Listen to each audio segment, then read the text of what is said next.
तो आज हमारा टॉपिक है जर्नल चैप्टर के अंदर बैंकिंग ट्रांजैक्शंस। तो बैंकिंग ट्रांजैक्शंस में जो मेन ट्रांजैक्शंस हैं उनको लिखवा करके मैं उनका लॉजिकल सॉल्यूशन आपको बताने वाला हूँ आज। तो स्टार्ट करते हैं फर्स्ट एंट्री से। आप बैंक में अकाउंट खोलते हैं, ओपनड अ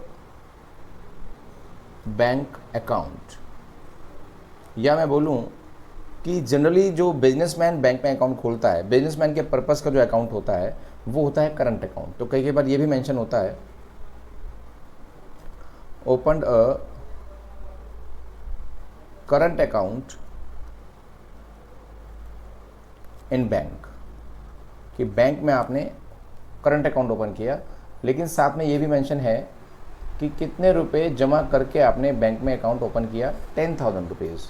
यहाँ पर भी यही मेंशन है विद रुपीज़ 10,000, या इनके अलावा और भी ट्रांजैक्शन आ सकती हैं।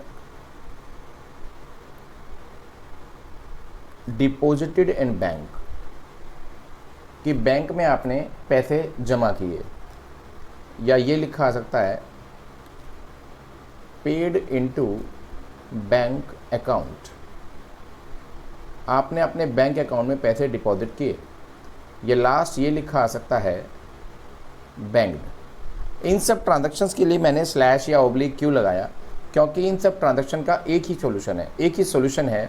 इन सब ट्रांजैक्शन में एक कॉमन बात निकल कर आ रही है कि आपका जो कैश बैलेंस है वो रिड्यूस हो रहा है, आपका जो बैंक बैलेंस है वो इंक्रीज़ हो रहा है, क्योंकि आप अपना पैसा बैंक में डिपॉजिट कर रहे हैं।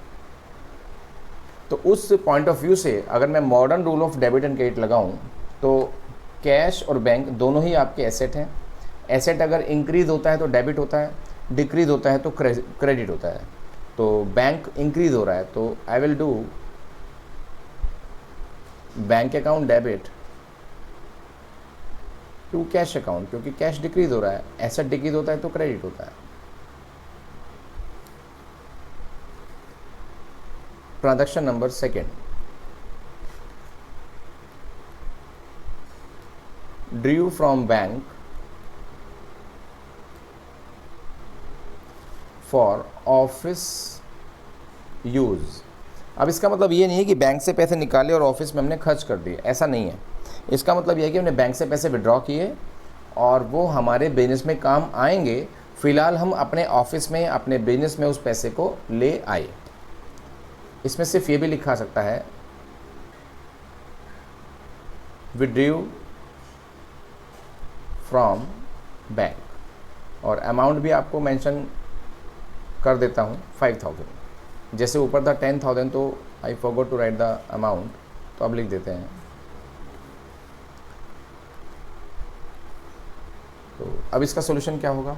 इसका सॉल्यूशन जस्ट रिवर्स होगा ऊपर की ट्रांजैक्शन से, क्योंकि पैसा आपकी बार आपके पास आ रहा है। अच्छा, इनका एक ऑल्टरनेट और भी आ सकता है। क्या लिखा आ सकता है? क्या लिखा आ सकता है? Cached a check. इसका मतलब आपने खुद सेल्फ का चेक लिखा और वो चेक लेकर आप बैंक में गए और बैंक को बोला कि ये मेरा अकाउंट का चेक है, मैंने लिखा है अपने लिए।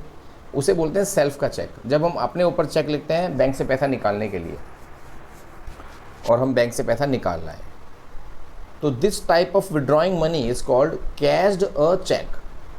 हमने अपने लिए अपने ऊपर चेक लिखा और जाकर वो चेक हम बैंक में लेके गए और बैंक से पैसे ले आए, कैश्ड अ चेक। तो इन तीनों ट्रांजैक्शन का एक ही इफेक्ट पड़ा कि your cash is increasing, and your bank balance is decreasing. दोनों ही आपके एसेट हैं, तो उस पॉइंट ऑफ व्यू से कैश डेबिट होना चाहिए, एसेट इंक्रीज हो रही है, और बैंक अकाउंट क्रेडिट होना चाहिए। 5,000 हमने सपोज किया था अमाउंट, वो कुछ भी हो सकती है। Now move to entry number, transaction number third.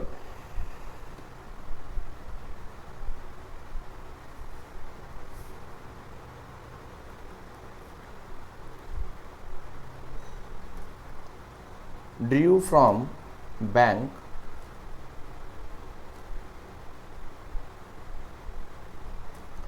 For personal use ₹2000। आपने बैंक से 2000 रुपीज़ विड्रॉ किए आपके घर के खर्चों के लिए। पर्सनल का मतलब होता है कि ये पैसा आप अपने बिजनेस में यूज़ नहीं करेंगे, आप अपने घर पर या अपने पर्सनल खर्चों के लिए उसको यूज़ करेंगे। तो इससे ड्राइंग्स बढ़ेंगी, और ड्राइंग्स जब भी करता है ओनर तो ड्राइंग्स डेबिट होती है। ये आप ट्रांजैक्शन कई बार यूज़ कर चुके हैं। तो drawings account debit, drawings account debit, क्योंकि ऑनर रिसीवर है, ऑनर ये वाला पैसा ले रहा है, तो ऑनर मीन्स ड्राइंग डेबिट हो गई। और बैंक से पैसा निकल रहा है तो मेरा बैंक बैलेंस कम हो गया, तो मेरी एसेट कम हो गई तो वो क्रेडिट हो जाएगा। 2000। यहाँ पर आपने ध्यान नहीं दिया बेटा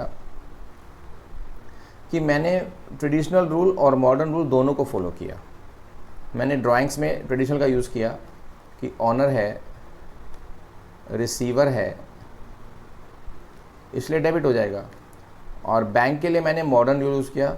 मॉडर्न का मतलब कि बैंक बैलेंस मेरी एसेट होता है और वो कम हो रहा है, इसलिए वो क्रेडिट हो जाएगा।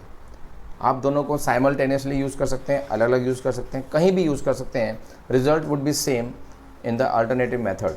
दोनों मेथड में रिजल्ट सेम आएगा, उसकी आप बिल्कुल भी फिक्र ना करें। अल्टरनेटिवली, मिक्स करके, कंबाइंडली आप कैसे भी यूज़ करें, दोनों मेथड्स आपको पता होने चाहिए। चलो ट्रांजैक्शन नंबर 4,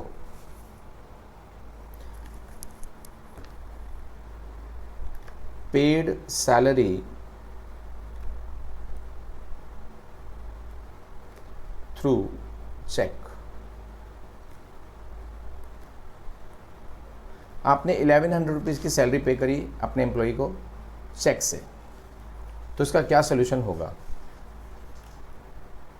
सैलरी एक्सपेंस है, बार बार बताने की नीड बिल्कुल भी नहीं है कि ये डेबिट क्यों होगा। Salary account debit, expenses debit होते ही हैं। और अगर मैं चेक से पेमेंट करता हूँ तो जिसको भी मैंने चेक से पेमेंट की होगी, आई ऑलवेज एज्यूम कि वो बंदा मेरे से चेक लेके सीधा बैंक जाएगा और पैसे लेकर घर जाएगा।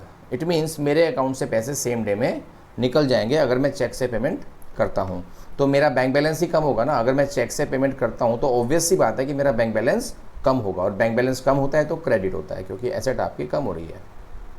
तो टू बैंक अकाउंट, ये प्रिंसिपल आप पूरी बैंकिंग ट्रांजैक्शन में हमेशा याद रखना कि आपका बैंक बैलेंस अगर इंक्रीज़ हो रहा है तो आप उसको डेबिट करेंगे, अगर वो डिक्रीज़ हो रहा है तो उसको क्रेडिट करेंगे। This is the modern rule. Next transaction,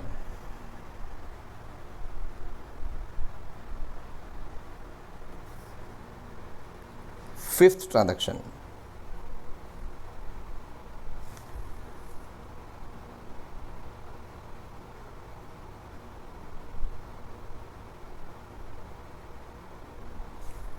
bank charges. अब बताओ, बैंक चार्जेस हैं। आजकल आप अपनी पासबुक देखो तो उसमें आपको एसएमएस चार्जेस के नाम से कुछ खर्चे कटे दिखाई देंगे। एसएमएस चार्जेस कि बैंक जो आपको नोटिफिकेशन भेजता है, एसएमएस भेजता है कि आपके अकाउंट में इतने पैसे डिपॉजिट हो गए, इतने पैसे आपके अकाउंट से निकल गए, तो वो एसएमएस का बैंक चार्ज लेता है 16 रुपये, 17 रुपये। आप देखोगे, आपको मालूम हो जाएगा आपकी पासबुक के अंदर। तो क्या वो बैंक आपके घर से मांगने आता है पैसे? नो। बैंक क्या करता है, आपके अकाउंट में से सीधे सीधे वो पैसे विड्रॉ कर लेता है। तो इस केस में बैंक चार्जेस आपके लिए नुकसान हुआ, नॉमिनल अकाउंट के हिसाब से डेबिट होगा।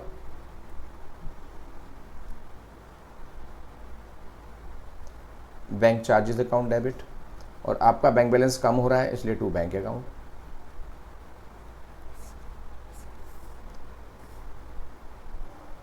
एंट्री नंबर 6, ये था बैंक चार्जेस। अब इसके बाद कुछ और एग्जांपल्स आते हैं। अगर आपको चेक मिलता है,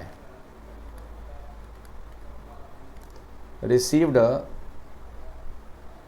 check from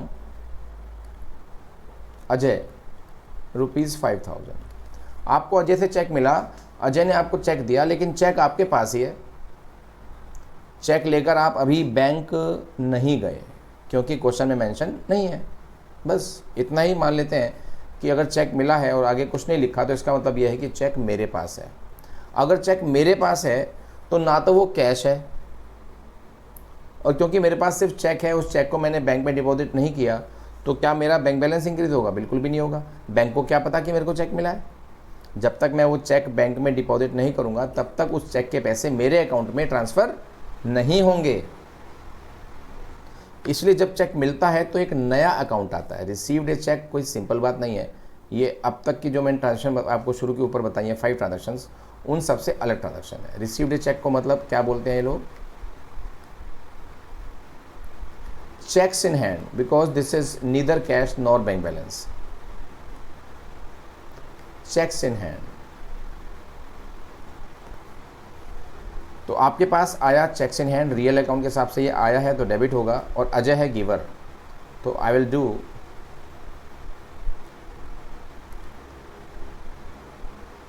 checks in hand account debit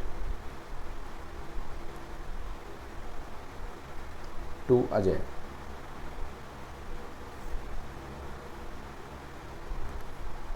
checks in hand account debit to Ajay.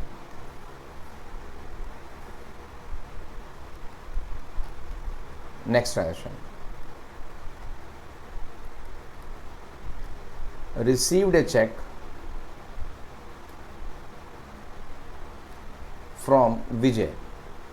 विजय से चेक मिला ₹2000 का। अब आप कहोगे सर अजय से मिले या विजय से मिले, ट्रांजैक्शन तो सेम थी, आपने दोबारा क्यों बताया? अरे बेटा अभी पूरा सुनो। एंड द सेम, सेम का मतलब वही cheque was deposited in bank, वो चेक मैं उसी दिन बैंक में चला गया, उसी दिन मैंने बैंक में वो चेक डिपॉजिट कर दिया। तो अब इसका अल्टीमेट इफेक्ट क्या पड़ा? अल्टीमेट इफेक्ट ये पड़ा कि विजय तो गिवर है क्योंकि विजय ने चेक दिया है, लेकिन क्या वो चेक मेरे पास है? अब इस टाइम नहीं है, क्योंकि वो चेक कहाँ जा चुका है? बैंक में जा चुका है। तो चेक्स इन हैंड एक बार आया और एक बार चला गया, वो भी सेम डेट पर। जो मैं बता रहा हूँ बात वो सेम डेट की होगी तो फॉलो करेंगे। ये सेम डेट का माना गया, सेम डेट लिखा भी है। तो ऐसे केस में सिर्फ 2 ही अकाउंट आते हैं, बैंक एंड विजय। अब डेबिट और क्रेडिट कैसे करोगे? आपका बैंक बैलेंस इंक्रीज हो रहा है या डिक्रीज हो रहा है? सिंपल सी बात जान लो, आप बता दो अब क्या है। चेक मिलने से और चेक के बैंक में जमा होने से आपका बैंक बैलेंस इंक्रीज होगा।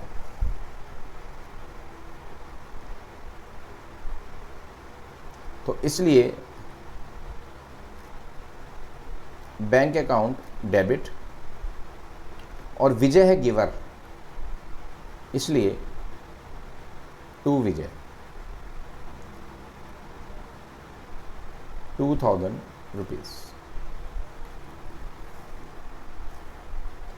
इतनी बात क्लियर है आपको?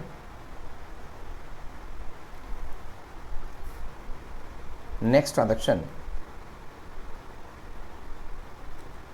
चेक ऑफ विजय, जो विजय से चेक मिला था वो बैंक ने वापस कर दिया, returned dishonoured by bank. Bank ने वो चेक वापस कर दिया, वो बोला कि सिग्नेचर नहीं मिल रहे हैं, या विजय के अकाउंट में पैसे ही नहीं है, उसने चेक इशू कर दिया आपको, या कोई भी और रीज़न हो सकता है।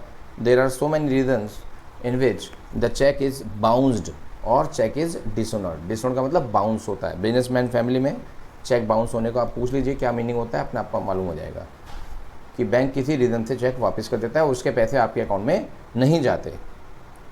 तो अब की बार क्या हुआ? बैंक ने आपको चेक दिया तो बैंक तो हो गया गिवर, या ये कहो कि बैंक बैलेंस आपका कम हो गया। दोनों ही केसेस में बैंक अकाउंट तो क्रेडिट होगा और अमाउंट वही आएगी जो चेक मिलने की थी। लेकिन वो चेक मेरे पास आया और डिसऑनर्ड चेक को मैं क्या करता हूँ, सेम डेट में उसी बंदे को वो चेक मैं वापस कर देता हूँ जिससे मुझे मिला था। तो चेक मैं किसको वापस करूँगा? विजय को। जब मैं चेक विजय को वापस करूँगा तो विजय विल बी द रिसीवर, इसलिए विजय डेबिट होगा। विजय डेबिट 2000। ये हो गई चेक डिसऑनर्ड की entry.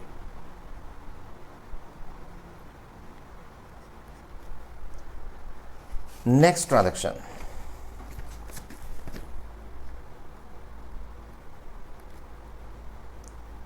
received a check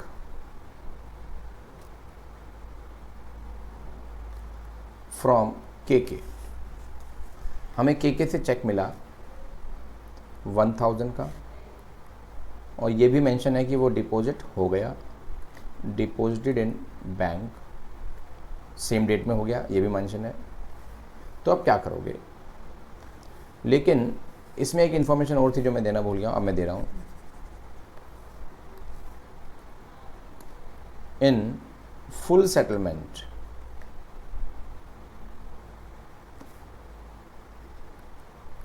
of rupees 1100 रुपये के बदले में हमें 1000 का चेक मिल गया।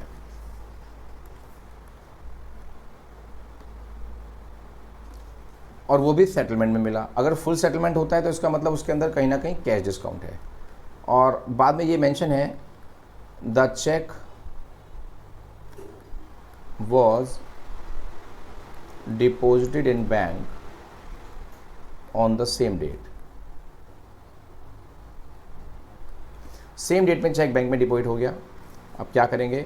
अल्टीमेटली चेक बैंक में गया तो बैंक अकाउंट डेबिट, लेकिन बैंक में चेक गया 1000 का, लेकिन जो केके है नाम के सामने वो अमाउंट आती है जो उसने देना था। उसने देने थे हमको 1000 रुपीज़, 1100 रुपीज़, 1100 रुपीज़, और उसने दिए 1000 हैं, लेकिन सेटलमेंट का कॉन्ट्रैक्ट भी हो गया कि अब भाई तेरा हिसाब सेटल हो गया। तो सेटल करने का मतलब ये होता है कि जिसने चेक दिया उसने जितने देने थे मुझे पूरा अकाउंट उसका सेटल करना पड़ेगा। तो ये एज्यूम करूँगा कि विजय केके ने मुझे 1100 दे दिए, पर एक्चुअल में कितने दिए हैं? 1000। 100 रुपीज़ की क्या है, मैं उसको डिस्काउंट अलाउ कर रहा है। जो मेरे नुकसान है, जो मेरे लिए नुकसान है तो डेबिट होगा, उसे बोलते हैं डिस्काउंट अलाउड अकाउंट डेबिट। ये ट्रांजैक्शन है चेक मिलने की अगर डिस्काउंट वाली बात आती है। लेकिन मज़ा तब आएगा जब ये वाला चेक भी बाउंस हो जाएगा, डिसऑनर हो जाएगा। नेक्स्ट ट्रांजैक्शन में हम यही काम करने वाले हैं। 10th, cheque of KK returned dishonoured. अब इसको सिंपल ना समझना आप, क्योंकि जो चेक हमको मिला था 1000 रुपीज़ का वो सेटलमेंट में मिला था, यानी कि उसने हमें टाइम पर पैसे दे दिए, चेक दे दिया था, तो हमने उसे डिस्काउंट अलाउ कर दी थी। बाद में वो चेक हो गया डिसऑनर, तो मैं उसको वो डिस्काउंट भी अलाउ नहीं करूँगा। बैंक ने मुझे चेक दिया तो ऑब्वियस सी बात है बैंक तो क्रेडिट होगा ही होगा, और 1000 रुपीज़ का चेक उसने दिया। जो डिस्काउंट मैंने उसको अलाउ की थी, अब मैं उस डिस्काउंट को डिसअलाउ कर रहा हूँ, क्योंकि मैं उससे नाराज़ हो गया हूँ, उसने टाइम पर पैसे नहीं दिए। यही तो डीलिंग है, नाराज़ होने की बात नहीं है। तो जो डिस्काउंट अलाउड डेबिट हुआ था उसी डिस्काउंट अलाउड को ही क्रेडिट करूँगा, ये ध्यान रखने वाली बात है। ऐसा नहीं है कि क्रेडिट में लिख रहा हूँ तो डिस्काउंट रिसीव्ड आएगा। यहाँ पर मैं उसको डिस्काउंट मिल नहीं रहा मुझे, यहाँ पर तो मैं इस डिस्काउंट को डिसअलाउ कर रहा हूँ बस, इसलिए मैं उसी नाम को यूज़ करूँगा सेम। अगर डिसअलाउ करने वाली बात आती है तो I will have to write the amount in the opposite column. तो टू डिस्काउंट अलाउड अकाउंट कितने? 100 रुपये। और वो चेक मैंने किसको दिया? केके को वापस दिया, और केके को मैंने अपना दोबारा से डेटर बना लिया, भाई अब तो मुझे 1100 रुपये ही देगा। बहुत हो गए थे नखरे। तो यानी कि देखोगे आप, जो चेक मिलने की एंट्री थी उससे ठीक रिवर्स एंट्री हो गई चेक डिसऑनर की, क्योंकि चेक डिसऑनर का मतलब चेक कैंसिल हो गया, तो चेक मिलने से बिल्कुल उल्टा ही ट्रीटमेंट होना चाहिए इसका। इसको आप नोट डाउन कर लो।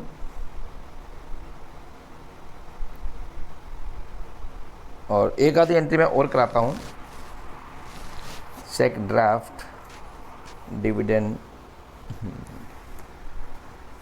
11th transaction. ये आज के रूल की लास्ट ट्रांजैक्शन होगी बेटा।